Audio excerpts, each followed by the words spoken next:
नमस्कार साथियों, आज मैं आपके बीच अतिथि शिक्षकों के वेतन संबंधित महत्वपूर्ण बिंदुओं पर चर्चा के लिए आया हूं।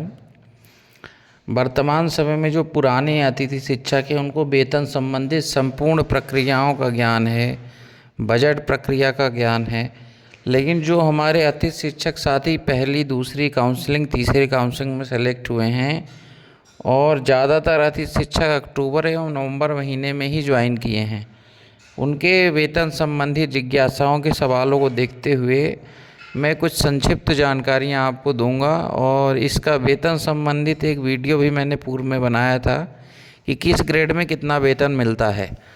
तो आज मैं आपको 2-3 महत्वपूर्ण बातों पे जो है प्रकाश डालूँगा। पहली चीज़ ये है कि जो हमारे अतिथि शिक्षक साथी नवंबर में ज्वाइन किए हैं, उनकी ज्वाइनिंग डेट से, जैसे नवंबर 30 दिन का महीना है और अगर उन्होंने 20 तारीख को ज्वाइन किया है तो उनका जो है 10 दिन का वेतन बनता है।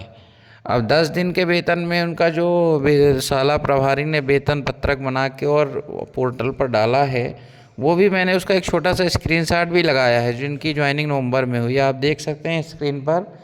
ये भाई साहब ग्रेड 3 में सेलेक्ट हुए हैं और इनकी ज्वाइनिंग 20/11 को हुई है।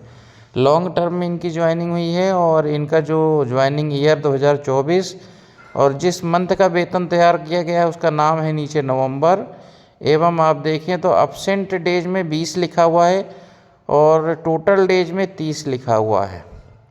अर्थात अब्सेंट डेज 20 इसलिए है क्योंकि इन्होंने 20 तारीख को ही ज्वाइन करा है, तो 1 तारीख से लेके 19 तारीख तक का जो दिन है वो इनके कार्य दिवस में काउंट नहीं होगा। अर्थात ये जो है अब्सेंट डे इनको 20 माना गया। हो सकता है कि 20 के बाद 20 और 30 के बीच में भी एक दिन ये सालाना गए हों, इसलिए इनको टोटल 20 दिन अब्सेंट माना गया है और टोटल डेज 30 था। ऐसा करके इनको जो है अर्थात 10 दिन इनको प्रेजेंट माना गया है और 10 दिन का जो इनको वेतन बना है वो आप देख सकते हैं स्क्रीन पर 3,333 रुपये बना है। अर्थात लगभग आप देखें तो 33% वेतन मिला है। चूँकि महीने में 10 दिन काम करा तो इसका 10,000 रुपये इनका टोटल वेतन है, तो उसका भागे आप 3 करें तो इतना ही बनता है। और यहाँ पे आप स्टेटस में देखें तो एक जो है मैसेज भी लिखा हुआ है जो मैं आपको पढ़ के सुनाता हूँ। लॉग्ड ऑन 12 दिसंबर 2024 2:08 PM पर। अर्थात ये जो है कल ही वेतन पत्रक तैयार होकर पोर्टल पर लॉक हुआ है, जानकारी अपडेट हुई है।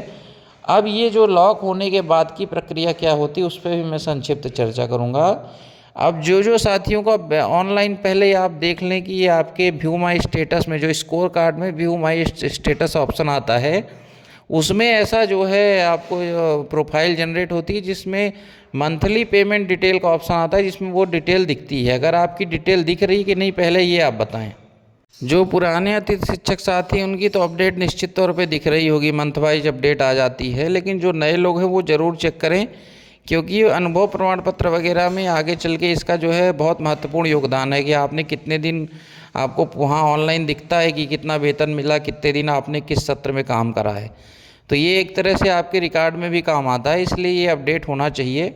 तो नए साथी एक बार लॉगिन करके ज़रूर देखें। स्कोर कार्ड पैनल में आपको व्यू माई स्टेटस में ये व्यू प्रोफाइल एक जनरेट होगी, व्यू प्रोफाइल ऑप्शन से, उसमें दिखेगा नीचे मंथली पेमेंट स्टेटस में। और जिनका दिख रहा है वो देख सकते हैं कि शाला प्रभारी ने उनको कितने दिन प्रेजेंट किया और कितने दिन एब्सेंट कराया, उनका वेतन कितना अमाउंट बन रहा है।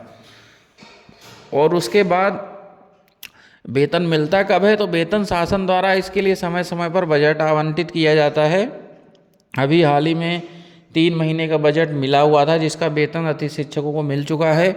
अब फिर से जब शासन द्वारा बजट जो है स्वीकृत किया जाएगा तो फिर से जो है सभी अतिथि शिक्षक साथियों का जो ये अभी लॉक हुआ है अटेंडेंस, इस आधार पर उनका जितना वेतन बनता है उनके खाते में वो राशि ऑटोमेटिक पहुंच जाएगी। इस संबंध में अगर किसी हमारे अतिथि शिक्षक साथी का कोई सवाल हो या कोई मन में शंका हो, जिज्ञासा हो, तो आप पूछ सकते हैं। मैं आपको संक्षिप्त में बताऊं कि वर्तमान में वर्ग 1 में 18,000 रुपये, वर्ग 2 में 14,000 रुपये एवं वर्ग 3 में 10,000 रुपये मिलते हैं। और SS3 लैब में भी वर्तमान में 10,000 रुपये का शासन ने मानदेय निर्धारित किया है, जो कि आपकी उपस्थिति के आधार पर आपको मिलता रहता है। और आपके मन में इस संबंध में कोई सवाल हो तो कमेंट बॉक्स में कमेंट करके ज़रूर पूछें, और चैनल को सब्सक्राइब करना ना भूलें, क्योंकि हम निरंतर अतिथि शिक्षक से संबंधित बहुत महत्वपूर्ण जानकारियाँ आपको शेयर करते रहते हैं।